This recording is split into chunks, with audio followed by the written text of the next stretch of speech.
Investigadores cautelosos hesitarão em questionar a crença popular de que Robert Blake foi morto por um raio ou por um profundo choque nervoso proveniente de uma descarga elétrica. É verdade que a janela para a qual estava voltado encontrava-se intacta, mas a natureza já se mostrou capaz de muitos feitos extraordinários.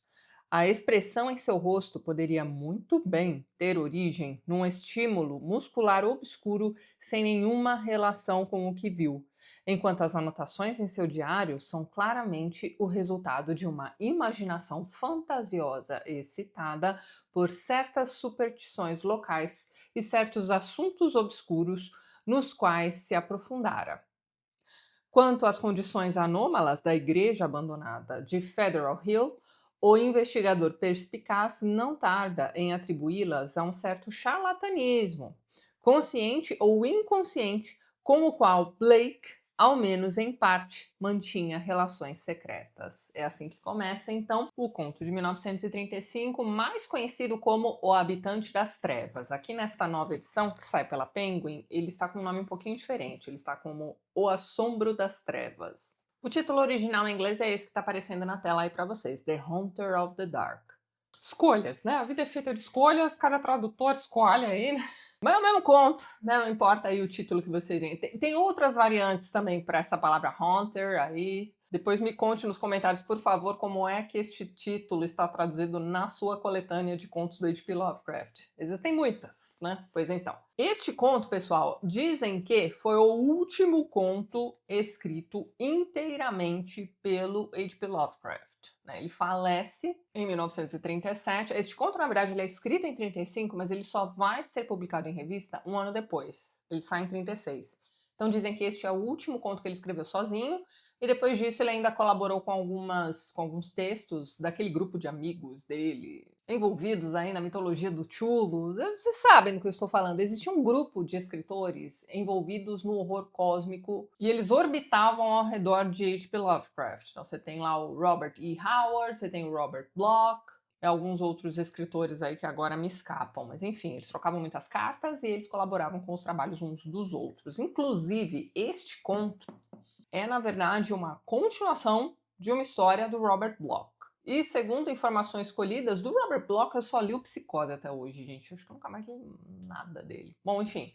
Segundo informações colhidas, logo após a publicação deste conto do Lovecraft, o Robert Bloch teria encerrado uma trilogia, né, digamos assim, escrevendo uma outra história. Mas você não precisa ler nada disso. Esta é uma história que se basta, que para em pé sozinha, ela tá toda contextualizadinha aqui, tá tudo certo, e é uma baita de uma história. Na minha opinião, essa é uma história que mistura o além-túmulo do Lovecraft, que é o que eu mais gosto, com o horror cósmico dele. É uma misturinha aqui bem interessante. E o assombro no final, né, é uma história muito bem bolada. Ela te deixa com uma impressão esquisita. É aquele tipo de história que se beneficia, claro, para você que gosta desse tipo de literatura, é o tipo de história que se beneficia de uma certa penumbra para dar aquele climão. Eu escolhi este conto do Lovecraft para encerrar o mês do horror de 2025. Por quê? Porque aqui nós vamos ter uma história a respeito de uma igreja amaldiçoada, que é o mesmo mote de um livro que eu achei que super daria certo para mim, mas acabou não dando,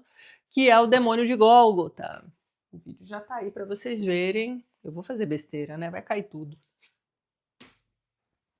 Pronto, já arrumei. Este livro aqui tem uma premissa espetacular. O prólogo deste livro aqui é o que faz valer o livro inteiro. Você comprou este livro? Só leia o prólogo. Pronto, já tá bom. Tô brincando, obviamente. Pode ser que este livro funcione muito bem. Aliás, eu sei que este livro funciona para muita gente. Para mim, não. Mas eu fiquei com essa coisa de, cara, é muito possível escrever uma história muito boa a respeito de uma igreja que foi desconsagrada. E eu descobri este conto do Lovecraft aqui que meio que traz uma história sobre uma igreja esquisitona, para dizer o mínimo. Que também foi desconsagrada. Era uma igreja meio que abandonada também, no meio de Providence. Então quem mora lá meio que não liga muito para aquela igreja abandonada, mas para um forasteiro é um prédio que chama atenção. Então vamos lá, eu li para vocês o primeiro parágrafo e você já entendeu que alguém morreu. E morreu de um jeito horrível, morreu meio o grito, né? Vocês lembram desse filme? Ou aqueles filmes da Samara também, né? Enfim, as pessoas morrem em estado de horror mesmo, né? Então as feições ficam muito horríficas, né? bem perturbadoras, porque aparentemente elas morreram de um susto terrível. É o que aconteceu com o nosso personagem principal. Então, o Lovecraft começa contando pra gente, ó, este moço foi encontrado assim, em meio a uma tempestade, provavelmente, porque ele vai dizer que é difícil de atribuir, né, a morte dele a um raio, por exemplo, já que a morte se deu numa noite tempestuosa, porque ele estava dentro de um quarto, veja bem. Mas ele até vai dizer, eu não duvido, né? A natureza faz tanta coisa estranha que a gente, né, desconhece. Pode ter sido, ninguém nega, mas é estranho. Além do corpo ter sido encontrado desse jeito estranho, o Robert Blake, né, o morto, tinha deixado anotações muito estranhas em seus diários. E nesses diários ele teria escrito também algumas coisas a respeito da igreja abandonada de Federal Hill. Federal Hill seria então o nome deste monte habitado, obviamente, dentro de Providence, e lá está aquela igreja estranha. Então tá, e na sequência a gente vai ler um pouquinho sobre esse Robert Blake, que era um escritor, vamos colocar assim, ó, um escritor de histórias de terror.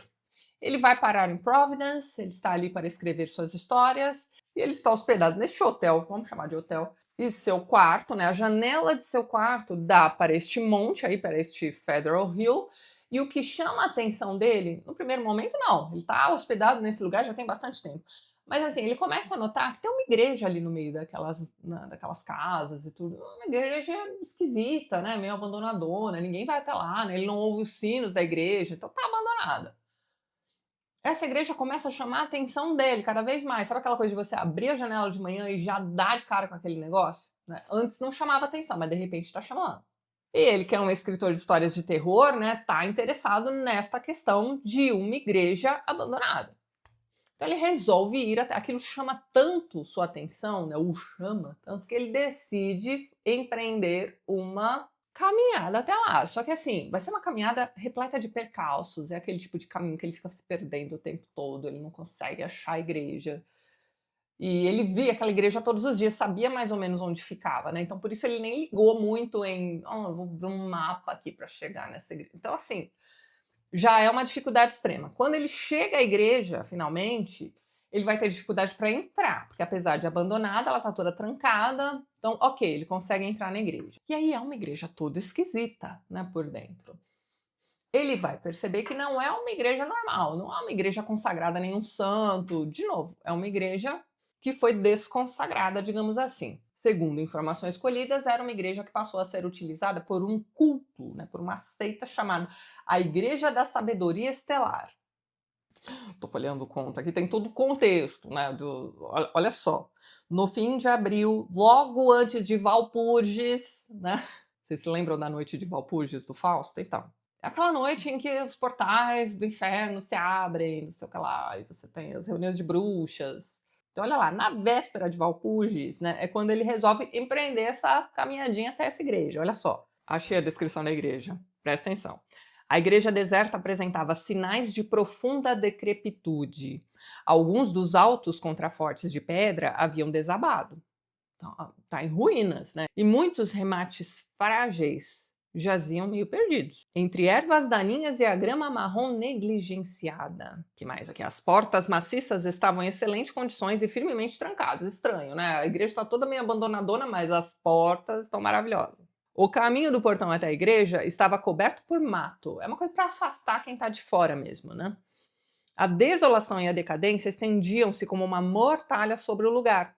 E nos beirais vazios de pássaros e nas muralhas negras, despidas de era, Blake sentiu um toque sinistro que não seria capaz de definir. Meu amigo, essa é a hora que você dá as costas e sai correndo. Mas não, não era um fantasma, era um homem mesmo, era um policial, né? O que o senhor está fazendo aí, né? Olha lá, o homem era um irlandês robusto e a Blake pareceu estranho que não fizesse muito mais do que se persignar e balbuciar coisas sobre as pessoas jamais falarem a respeito daquela construção. Então, é esquisito, né? Ó, eu tô tentando entrar aqui nesta igreja e tem uma pessoa atrás de mim me dizendo, não, olha só, tá tentando te avisar, meu amigo, saia daí. Mas enfim, ó, quando o Blake o pressionou, o policial irlandês disse às pressas que os padres italianos advertiam a todos contra a igreja. Então, é uma comunidade italiana ali em Providence e os padres diziam, ó, vamos parar de frequentar essa igreja aí, que tem um negócio esquisito aí dentro. Olha lá, jurando que outrora um mal monstruoso havia habitado o lugar e lá deixado sua marca. O próprio irlandês ouvir histórias lúgubres contadas a meia voz por seu pai, que relembrava certos sons e rumores de infância. Então não é nem aquela geração que abandonou a igreja, né? Gerações anteriores já sabiam que aquela igreja, né, que aquele prédio tinha sido condenado. Aí o policial conta sobre a seita esquisita que se reunia lá, seita da sabedoria estelar. Olha só, uma seita clandestina que invocava coisas terríveis dos ignotos abismos da noite. E aí ele conta que foi preciso chamar um padre exorcista para aquela igreja. Perceba, resumidamente é um conto sobre, né, a parte bacana do Demônio de Gólgota. Mas tudo bem. Com isso eu quero dizer, ó, se você está pensando em ler este livro, talvez você queira ler apenas o prólogo daqui, que é bem bacana mesmo, e já pular para este conto do Lovecraft aqui, que vai dar super certo. Mas vamos lá. Então é chamado este exorcista, só que em meio a este exorcismo, fica meio que claro que a única coisa que pode afastar essa entidade, né, bani-la de vez, é a luz. Então você percebe, né? Essa entidade escolheu um prédio abandonado, escuro, né? Num lugar que está sempre nublado, enfim, vá vendo aí o que acontece. Ele está ali porque ele sabe que a luz não vai entrar ali. Então é uma criatura que se esconde nas trevas, por isso o título. Aí tem toda uma história de como pessoas sumiam, né? Eram encantadas para irem até aquela igreja e depois sumiam. Tem todas essas histórias envolvendo aqui esta comunidade também. E aí nós temos ali, ó, o melhor seria deixá-la ruir com o passar dos anos e não mexer com coisas que devem descansar para sempre em abismos sombrios. Cara, deixa esse negócio aí. Ou, sei lá, né, vamos demolir também, talvez seja uma boa ideia. Mas entre demolir, na verdade, trabalho, e deixar esse negócio preso ali nesse lugar abandonado, coberto de mato e musgo, não sei o que lá, melhor, né? Só que tem esse detalhe da porta que é nova, entre aspas, e tá muito bem cuidado. Só que ao contrário das pessoas comuns e normais, né? Essa história do policial não vai afastar o escritor, vai só aguçar ainda mais a curiosidade dele. Então ele resolve entrar na igreja, ponto final. Ah, tem um outro detalhe sinistro também. Ao redor da igreja existe o quê? Um cemitério, exatamente. Cemitério absolutamente abandonado, as criptas estão todas decadentes, né? As lápides estão todas meio quebradas, é um lugar muito antigo e abandonado, como eu disse para vocês. Mas ele entra, e ele entra não pela porta que ele não consegue abrir, ele vai quebrar uma janela, consegue entrar lá dentro. Não, Tatiana, ele vai entrar lá fora. Enfim, tá, tudo bem, dos males o menor. Uma vez lá dentro, ele vai perceber que as portas internas da igreja estavam todas abertas. Então ele poderia explorar o prédio por dentro. A decrepitude de fora também está refletida lá dentro. Olha lá, no geral, aquela desolação silenciosa irradiava uma horripilante luz plúmbea. Esquisito, hein? Enquanto os raios do sol poente filtravam pelos estranhos vitrais enegrecidos, olha esse lugar, das enormes janelas absidais. Então, meu amigo, vamos embora daí. Você já viu o que tem aí dentro? Pronto, bora. Mas não, ele continua. Então, tá lá esse lugar todo esquisito. Ele vai ver que a cruz, né, no altar da igreja, não é a cruz de Cristo, é aquela cruz egípcia. Tinha uns livros embolorados também, meio que jogados ali dentro daquela igreja. Ele vai encontrar esses livros, ele vai ver que eram livros assim de ocultismo antigo. Adivinha se o Necronomicon também não estava perdido lá no meio? Pois é. E aí ele vai vendo que a história que o policial contou para ele era verdade, né? Aquele era um lugar de uma seita muito antiga, seita lá, tô sempre precisando, eu anotei, você que sabia que eu ia esquecer. Sabedoria estelar. Vocês viram, né? Pela fala do policial, era uma seita que invocava esses seres ancestrais aí provindos do espaço, ou o horror cósmico se aproximando do além-túmulo aqui. Aí ele encontra a portaria que dá para o campanário. Então ele abre aquela porta, tem uma escadaria que você precisa subir para chegar lá em cima ao campanário. E lá vai ele, obviamente. E ele vai descobrir que o campanário é o lugar mais preservado da igreja. Não só isso, você tem toda uma decoração com hieróglifos esquisitos. E no meio ali de umas inscrições muito bizarras que tem no chão, ele encontra uma caixa toda torta, e dentro dessa caixa está um objeto que aparentemente, segundo informações colhidas, é bem importante para o universo do horror cósmico deste pessoal. Parece que o H.P. Lovecraft só escreve sobre este objeto aqui, neste conto, que é seu último conto, veja bem.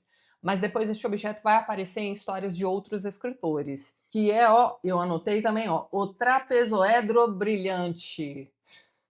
Vocês aí que são fã do Lovecraft, vocês se lembram do trapezoedro? Aparentemente é um desses objetos que funciona mais ou menos como o Palantir, né, do Senhor dos Anéis. É um negócio que funciona como um meio de comunicação com esses seres aí, enfim. Horror cósmico. Você precisa abrir sua mente, senão não vai dar certo H.P. Lovecraft para você. Então ele encontra esse objeto. E aí tem toda uma descrição de onde veio, né? É um objeto do Antigo Egito, ligado às civilizações pré-humanas. O horror cósmico tem disso. São seres que estão por aí há muito mais tempo do que a criação da humanidade, veja bem.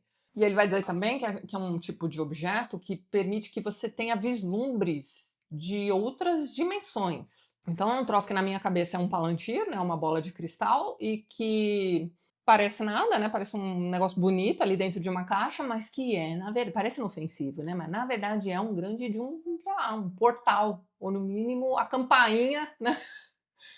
Para entrada para este horror cósmico tenebroso aí.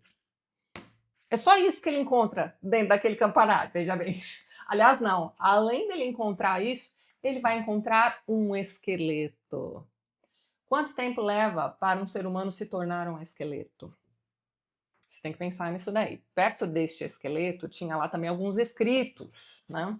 Então essa pessoa que morreu ali naquele campanário era também um escritor. Então ele tinha lá suas anotações, não sei o que lá, e isso ficou ali durante... Gente, como é que alguém desaparece e ninguém procura por essa pessoa? É porque provavelmente era uma pessoa desgarrada, como é o caso deste escritor. Alguém que veio de fora, né, se encantou, entre muitas aspas, por essa igreja, né, foi chamado, foi atraído até aquele campanário, e lá ficou hirto e sombrio, não é mesmo? E as anotações desse cara são estranhas. Ó, Padre O'Malley fala da adoração ao demônio com a caixa encontrada entre as grandes ruínas egípcias. Afirma que eles invocam uma coisa incapaz de existir na luz. Esse Padre O'Malley era o padre que foi fazer o exorcismo na igreja, né? Ele também encontra esses objetos lá dentro, né? Olha lá. Segundo dizem essas pessoas, o trapezoedro reluzente mostra-lhes o céu e outros mundos. E o assombro das trevas, de algum modo, lhes conta segredos. Então, aquele ser, aquela entidade que está ali, né, se comunica com as pessoas através daquele objeto, durante o culto, né, durante as missas macabras que acontecem naquele lugar. E aí tem várias anotações, e tem uma aqui que me chamou a atenção também. Ó, histórias de fantasmas começam por 1880. Confirmar relatos de que ninguém entra na igreja desde 1877. Então, né, o que as pessoas não conseguem definir como, sei lá, demônios ou seres do espaço sideral, né, você vai dizer que é o quê? Um fantasma. Então essas histórias começam a surgir lá pelo final do século XIX. Certeza que o Frank de Filippa leu este conto, meu Deus. E aí ele vai dar uma analisada neste esqueleto, veja bem, né? Claro, quem não faria isso, não é mesmo? E aí ele vai dizer isso aqui, ó. O crânio estava em condições um tanto peculiares, manchado de amarelo e com um orifício chamuscado na calota, como se um ácido poderoso houvesse corroído a ossatura sólida. Então talvez não faz tanto tempo assim que que aquele esqueleto está lá. O que teria acontecido ao esqueleto durante as 4 décadas, olha lá, passadas no silencioso mausoléu, estava além da imaginação de Blake.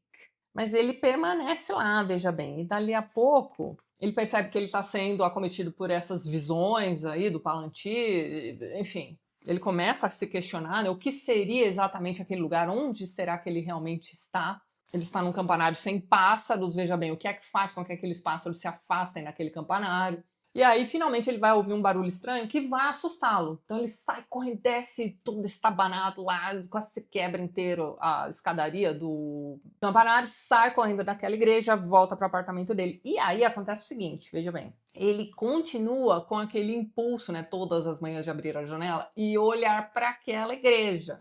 Só que agora ele já esteve lá dentro, aí olha só. Agora havia uma outra nota de terror. Blake conhecia a herança maligna que lá se escondia. Então agora, né, ele já tinha travado conhecimento, ele já sabia o que tinha lá dentro, já tinha visto aquele esqueleto, não contou para ninguém, mais uma vez. Ele começa a fazer umas anotações estranhas naquele diário, só lembrando que o narrador leu as anotações deste homem, né, depois dele ter sido encontrado morto. Aí você tem ali, ó, Há referências a um assombro das trevas que desperta quando alguém olha para o trapezoedro reluzente. O que ele fez? Ele olhou para o Palantir, né? Pois então. E aí coisas estranhas começam a acontecer naquela vizinhança. Ele vai notar que histórias de fantasmas voltam a surgir, pessoas voltam a desaparecer. Então, desde o momento em que ele entra naquela igreja, coisas estranhas voltam a acontecer em Federal Hill, até chegar o momento de uma grande tempestade. E aí, veja bem, lembra que eu falei para vocês que essa é uma entidade, né, como o título diz, né, o habitante das trevas, é uma entidade que vive apenas nas trevas. Aquele padre que havia convivido bastante naquela comunidade, que tentou fazer o exorcismo lá dentro, aquele padre já tinha contado para todo mundo que a única coisa que liberaria a comunidade daquela criatura, ou afastaria essa criatura de vez, seria a luz. Aparentemente as pessoas entenderam essa luz como algo transcendental. Deus, né? Então, assim, a gente reza, tá tudo certo. É só evitar esta igreja. Provavelmente quem frequenta igrejas, frequenta outras igrejas e não aquela ali, obviamente. Então aquela criatura está muito bem encolhidinha lá dentro, né? Os moradores provavelmente, né, fizeram de tudo para que aquilo ali fosse muito bem trancado. Só que o nosso amigo aqui fez o quê? Quebrou uma janela para poder entrar, né? Tem que ser um forasteiro idiota, né? Você tem essa tempestade e você tem um blackout. Então, assim, antes era uma figura que apenas atraía as pessoas para aquela igreja, né? Só que agora, com o blackout total da cidade, no meio da noite, ele consegue sair tranquilamente. E aí você tem, né, durante o blackout, né, toda a população reunida rezando, né, porque eles sabem que aquela coisa, o padre já havia avisado, que aquela coisa seria liberada no breu. Olha lá, segundo os que estavam mais próximos à igreja, em um dado momento, a porta externa chacoalhou de maneira horripilante. A coisa tá tentando sair de lá. Então tá, tem essa primeira tempestade, esse primeiro blackout, né, a porta se abriu, então agora as pessoas conseguem entrar lá dentro. Os policiais vão entrar naquela igreja, vão vasculhar tudo, né, matérias de jornais começam a sair, né, repórteres entram ali e tudo mais. E ele vai notar uma coisa bem estranha. Ele vai notar que nenhuma dessas matérias comenta a presença daquele objeto estranho, né, o trapezoedro, e também ninguém comenta sobre o esqueleto que lá estava.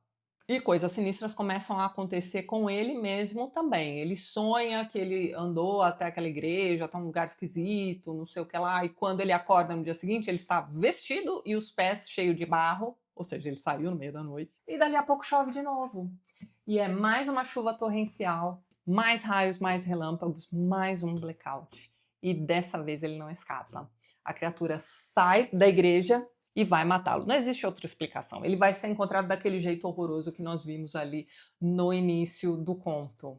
Eu achei que a criatura até esperou bastante, né? Poderia ter acabado com o escritor naquela primeira noite, mas não. Ele aguarda. Então, assim, os moradores estão morrendo de medo, as pessoas voltam a rezar. E o próprio escritor vai escrever o seguinte no diário: ó, as luzes se foram, que Deus me ajude. Você tem um outro padre, né, de uma outra paróquia sendo chamado também ali. Enfim, eles estão tentando manter a coisa lá dentro mesmo com o blackout, mas não vai dar certo. A criatura vai sair da igreja. Olha só, não se podia ver nada com muita clareza, embora alguns espectadores que estavam olhando para cima imaginem ter visto uma enorme mancha de negrura ainda mais profunda espalhar-se contra o breu do céu. Algo como uma nuvem de fumaça amorfa que disparou com a velocidade de um meteoro rumo ao leste. Então, assim, essa coisa foi liberada. Então, ele foi encontrado daquele jeito. Os escritos do diário, né, daquele último dia, estão disponíveis para a gente também. O conto se encerra com essas entradas de diário. E tudo vai ser atribuído a um desequilíbrio psíquico, né? O cara enlouqueceu, né? Você pode ter também uma questão dele ter ficado doente por causa do mofo contido dentro daquela igreja, né? As pessoas começam a... De novo, né? Se o sobrenatural não existe, eu preciso encontrar explicações lógicas, né, para isso. Então, essas explicações começam a pipocar, mas enfim, a gente leu aqui o conto todo, né? A gente já imagina o que aconteceu. Em meio a todos os escritos que ele vai fazendo aqui nos diários, tem um momento em que ele chama por Roderick Usher, que é o personagem principal da Queda da Casa de Usher, do Edgar Allan Poe. Não vou dar spoiler para vocês, né? Eu acho que vale a pena a leitura, né, combinada desses dois contos, porque é uma história que vai ter um desfecho, né? A história do Poe também vai ter desfecho durante uma tempestade. A última coisa que ele escreve no diário é uma descrição da criatura que ele está vendo se aproximar. Olha só, o olho abrasador de 3 lóbulos. E é isso, o conto se encerra assim. Se a criatura voltou para a igreja, a gente não sabe se a igreja foi destruída, o que aquela população fez, se a janelinha foi consertada, ou se a companhia elétrica se certificou de que outros blackouts não voltariam a acontecer, a gente não sabe. A história se encerra quando a criatura vai buscar aquele que a havia atormentado em seu descanso. É um conto muito bem bolado, vale muito a pena a leitura. Gente, eu não contei nem um terço de tudo que acontece aqui. É um daqueles contos que tem um ambiente esquisito, né? Dá uma sensação estranha e que vai crescendo ao longo da leitura. Quando acaba o primeiro blackout e ele ainda está vivo, está tudo bem, enfim, né? A cidade está perturbada, obviamente, mas eles sobrevivem. Né? Dá até um alívio, só que vem outro blackout depois. Então, sério, é um dos contos mais caprichados do Lovecraft que eu já li até o momento. E não é tão longo. Então vale muito a pena a leitura, obviamente, para você aí que gosta de horror, mistério, morte, horror cósmico e, enfim, as maluquices do Lovecraft. Que, em geral, eu acho maravilhoso, mas enfim. E para quem leu também O Demônio de Gólgota junto comigo e se decepcionou, leia uma história muito boa sobre uma igreja esquisita. Como eu disse para vocês, eu retirei este conto deste box aqui. Você tem a ficção completa do Lovecraft, dividida aqui em 2 volumes. Para você que é fã, talvez valha a pena. Vou deixar o link na descrição do vídeo para vocês darem uma olhadinha. E é isso então. Eu vou ficando por aqui, mas antes gostaria de mais uma vez agradecer a todos os apoiadores do canal. Na descrição do vídeo você encontra os links para os perfis literários do pessoal que apoia o TLT e que também produz conteúdo sobre livros aqui no YouTube e no Instagram. Caso você queira se tornar um apoiador do canal, já deixo aqui minha muito obrigada de coração. Dê uma olhadinha no primeiro link que eu vou deixar na descrição deste vídeo. E é isso então. A gente se vê nos próximos vídeos do canal. Um beijo grande e até mais.